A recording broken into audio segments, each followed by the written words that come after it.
Halo semuanya, di sini aku akan membacakan tarot untuk kalian ya. Pembacaan ini bersifat general dan kolektif, maka dari itu berbijaklah dalam menanggapi pembacaan tarotku.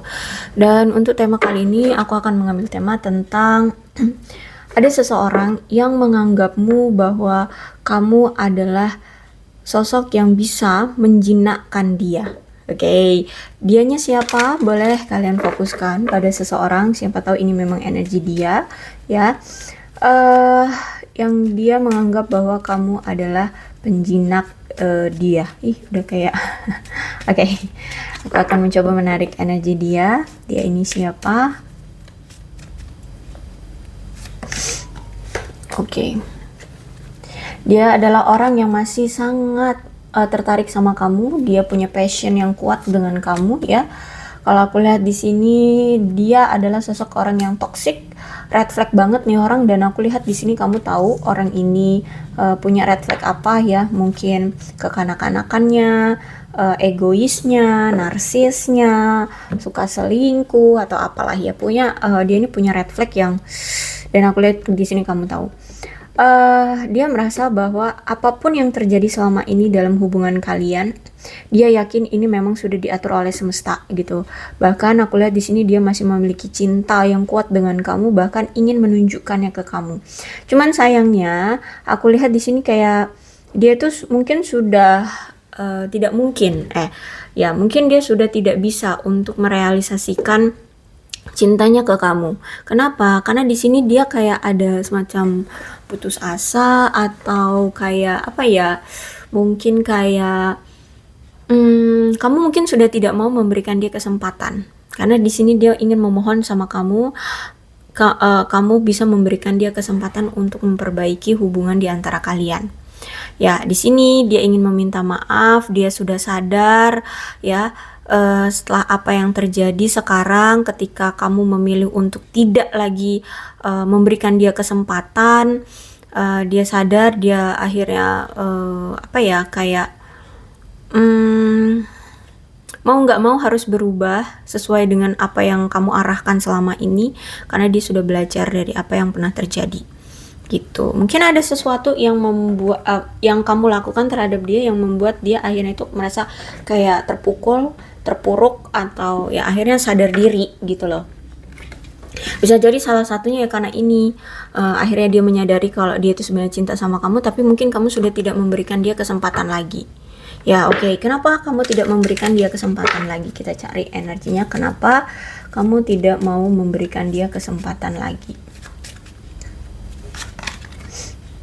Oke, karena orangnya narsis, orangnya semena-mena ya, bahkan dia hanya memedulikan pemikiran dia saja, prinsip dia saja. Jadi ya itu suka semena-mena ya. Dia pengen melakukan ini tanpa memikirkan kamu. Dia mau melakukan itu suka-suka hati dia tanpa sepengetahuan kamu, tanpa diskusi dulu dengan kamu, tanpa memikirkan efek dampak resikonya ke kamu akan seperti apa, kayak gitu ya. Orangnya suka semena-mena, narsis banget ya. Oke. Terus itu juga, saat ini dia sedang mencoba untuk menstabilkan hidupnya. Orang yang saat ini sedang tidak stabil hidupnya, sehingga saat ini dia sedang berjuang dengan kestabilan, dengan pertumbuhan hidup, ya, dengan kefleksibilitasan hidup. Dia sedang mencoba untuk menerima apa yang telah terjadi. Kalau aku lihat saat ini dia lagi terpuruk. Dia adalah orang yang pernah selingkuhin kamu, pernah menghadirkan third party dengan kamu. Akhirnya hubungan kalian karmic relationship. Bisa jadi hubungan yang suka selingkuh ini itu sering berulang, makanya jadinya karmic relationship. Jadi nggak cuma sekali dua kali, tapi mungkin 3 kali, 4 kali, 5 kali, entah seberapa banyak ya, sehingga hubungan kalian jadinya karmic relationship.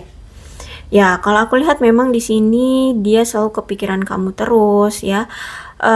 Terus itu juga memang dia ini sudah pernah membuat suatu memori bersama kamu, dan itu yang selalu bisa dia kenang. Bahkan selalu dia ingat-ingat ya, selalu dia putar kembali seperti itu. Kemudian aku lihat di sini dia sudah belajar dari apa yang telah terjadi di masa lalu.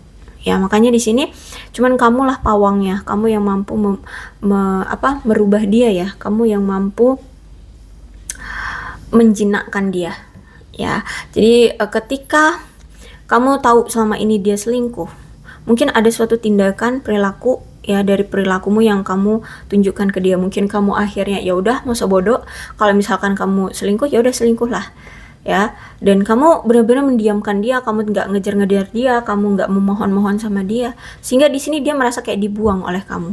Nah, bisa jadi itu. Sehingga orang yang narsis itu kan pengennya dikejar-kejar, pengennya menjadi center point, ya.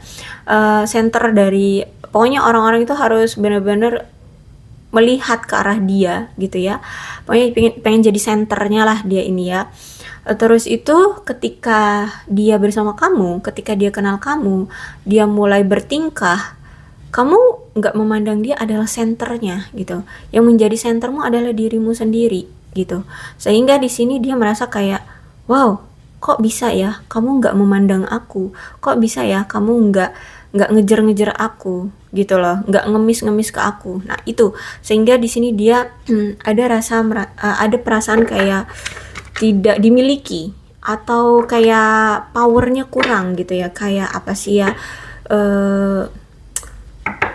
bukan gairah, apa sih bahasanya tuh aku lupa lagi.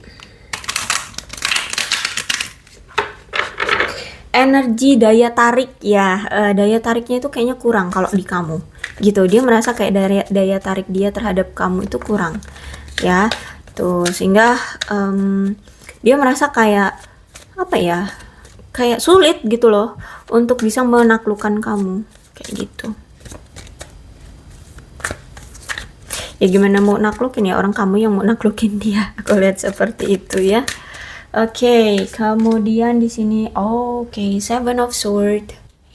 Jadi memang dia ini tuh pernah ngebohongin kamu, mengkhianati kamu, menyelingkuhi kamu.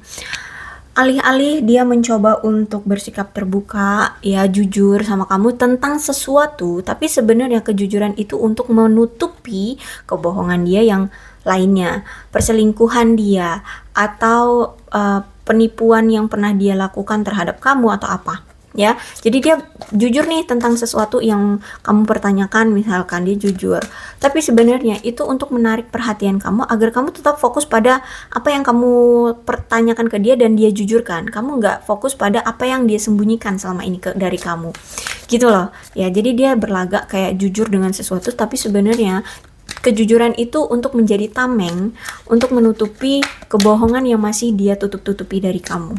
Kayak gitu, mungkin tentang selingkuhannya, tentang sesuatu keadaan dia atau apa gitu ya. Bahkan di sini aku lihat memang ada seseorang dari sekeliling dia, entah itu dari circle pekerjaan, teman nongkrong atau apalah ya, pokoknya circle dia lah ya. Itu memang ada seseorang yang mulai bertingkah.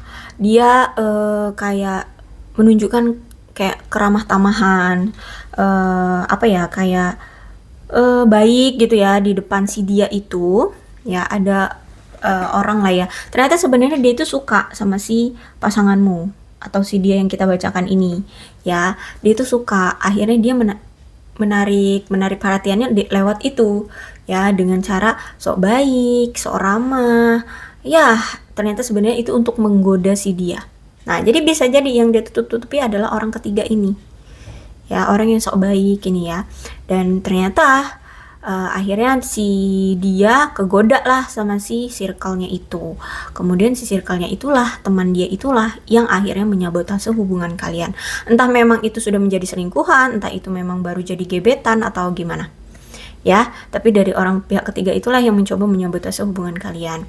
Terus itu juga aku lihat ternyata di sini dia itu memiliki suatu beban yang cukup berat di pundaknya tentang masalah karir atau keuangan. Sehingga di sini dia tidak bisa fokus padamu. Dia sering mengabaikan kamu atau memang sedang tidak bisa dulu untuk fokus pada percintaan, gitu ya. Jadi makanya di sini dia tidak apa ya, tidak intens dengan kamu. Dan juga aku lihat memang orangnya sangat pintar sekali memainkan pikiran ya. Jadi maksudnya itu dia cara memainkan pikiran seseorang itu lewat sikap ya, tindakan dia, seolah-olah dia dingin, seolah-olah dia misterius, seolah-olah dia tidak peduli dengan kamu, seolah-olah tidak menginginkan kamu, tidak butuh kamu, atau bahkan di sini kayak dia akan memberikan suatu beban secara emosional terhadap kamu. Entah apa yang dia lakukan, tapi kamu merasa kayak terbebani gitu secara emosional, akhirnya kecarian dia, akhirnya merasa bersalah sama dia, akhirnya punya pikiran-pikiran negatif tentang dirimu karena kamu mungkin mikir bahwa dia terluka, dia marah atau apa. Intinya dia kayak memberikan beban ke hidupmu agar kamu paranoid, agar kamu nanti cari-cari dia, agar kamu nanti ngejar-ngejar dia, ngemis-ngemis ke dia. Itu memang ya cara dia. Nah, inilah yang membuat akhirnya hubungan kalian itu penuh dengan penderitaan.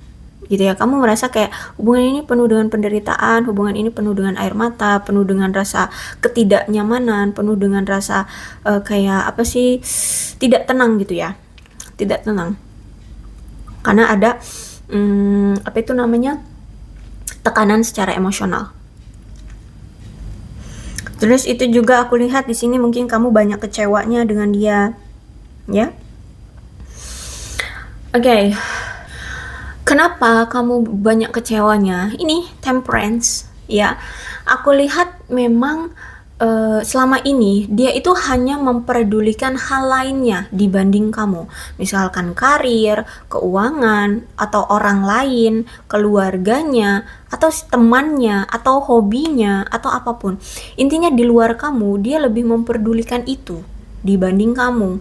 Sehingga inilah yang membuat kamu merasa kayak, ya ampun kecewa banget aku ya, kayak nggak diperhatikan, nggak dihormati, nggak dimiliki, kayak bukan seorang pasangan, kayak cuman hanya apa ya, penggemar fanatik gitu ya. Kamu merasa kayak gitu, kayak dibuat kayak penggemar fanatik ke dia gitu. Padahal sebenarnya kan di sini kamu tulus ya, kamu cinta sama dia, kamu sayang sama dia, kamu effort ke dia karena kamu ingin membuat dia merasa nyaman ada di sisimu. Tapi ternyata dia kayak membuat kamu seolah-olah kamu adalah pengejar dia gitu loh. Kamu adalah ya fans fanatik kayak gitu. Ya akhirnya di sini kamu kecewa bahwa apa yang kamu harapkan tidak kamu dapatkan dari dia gitu ya.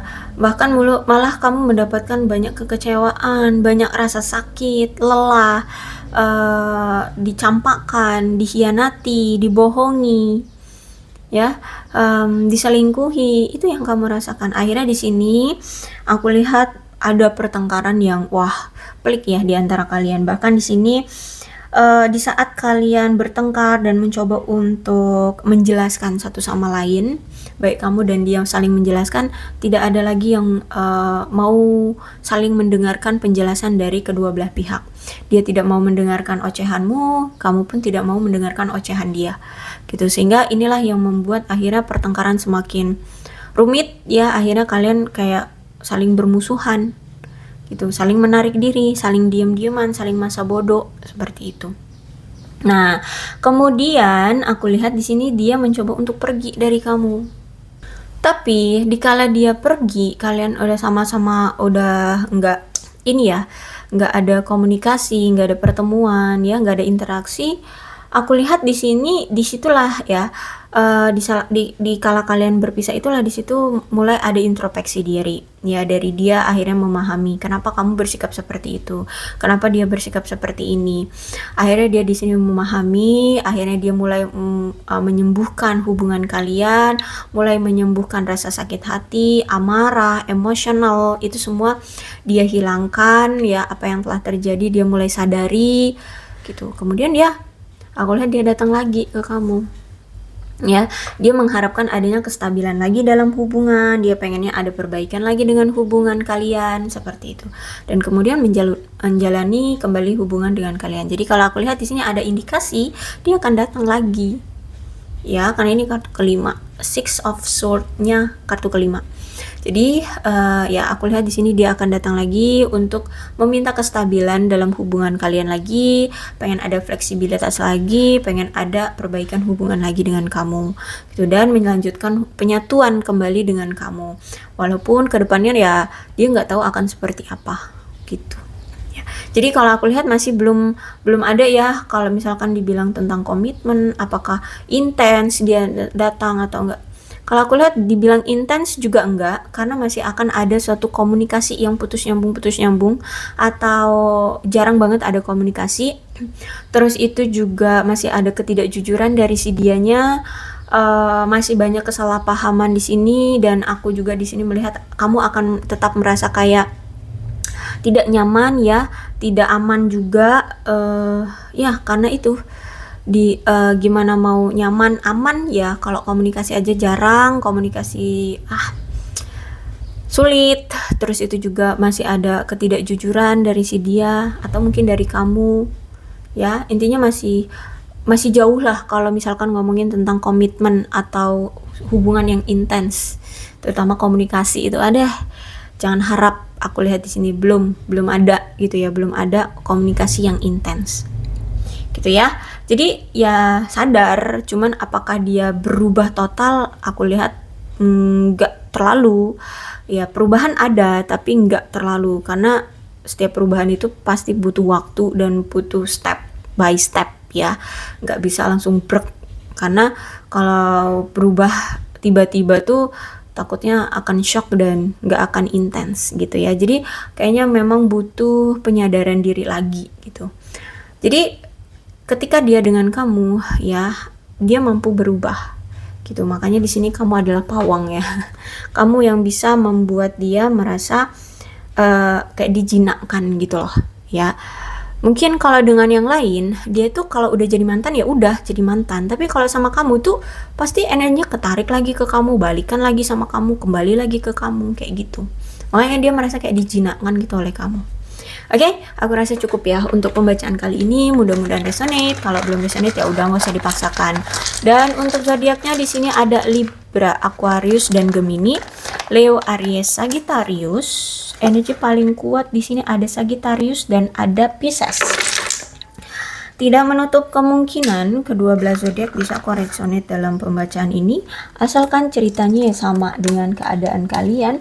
Maka ini pembacaan memang untuk kalian. Ini alfabetnya bisa nama kamu, nama dia, inisial nama kalian, nama panggilan, atau huruf-huruf ini bisa mengingatkan pada dia atau hubungan kalian ya. So berbijaklah dalam menanggapi pembacaan tarotku. Aku akhiri, salam sehat untuk kalian semua dan bye bye.